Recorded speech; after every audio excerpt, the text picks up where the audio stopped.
presa dal dizionario Boerio. Ancora volevo andare a trattare delle parole abbastanza tecniche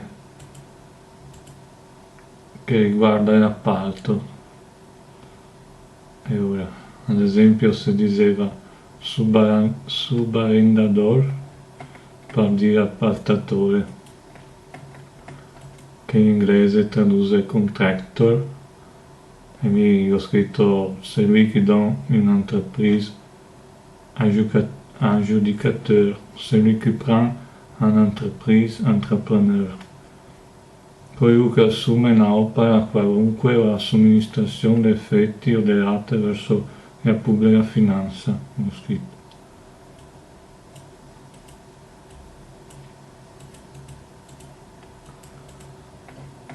Verbale di subarrendare dice appaltatore, imprenditore o somministratore, colui che assume un'opera qualunque la somministrazione di effetti o delle rate verso la pubblica finanza.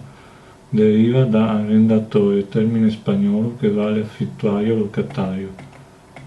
E allora poi ho scritto le traduzioni in inglese e in francese, magari poi sono tra altre lingue, insomma. Poi c'è il verbo subarrendare, che vuol dire appaltare. Award a contract, procure a contract. Adjuger, donner a un'entreprise. Voce usata nella pubblica curatea. Voce operata nella pubblica amministrazione. Voce del tutto nuova che si vede adesso operata in le carte della pubblica amministrazione e vai a appaltare da in appalto o ad impresa. Arrendare o subarrendare, voce del tutto nuova che si vede usata nella carta di pubblica amministrazione. Nelle carte di pubblica amministrazione vale appaltare da in appalto o ad impresa. Questa era quello che diceva sul Boerio. Appaltare da in appalto d'impresa. E poi c'è l'ultima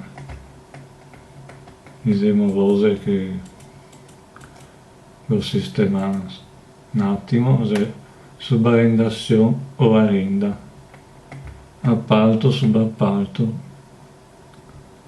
In inglese dice contract procurement, in francese adjudication, entreprise, sous-traitance. Impresa o piuttosto subappalto, firm, company, enterprise e entreprise in francese. Appalto, impresa piuttosto subappalto, questo era il significato che metteva nel dizionario di Boerio. E poi andare avanti a smontare altri termini riguardo affitto, noleggio, quindi questi termini che ormai non si adopera più.